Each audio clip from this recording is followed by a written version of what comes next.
பிறந்து வரும்போதே சிலரு வரம் வாங்கி வருவாங்க.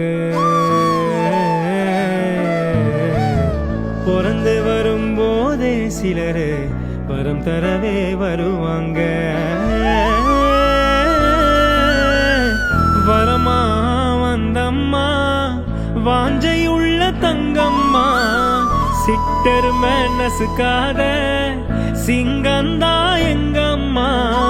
மறுபிறவி உண்டுன்னா எனக்கென்ன வேணும்? இந்த மகளுக்கும் தாய்க்கும் நான் மகனாக வேணும்.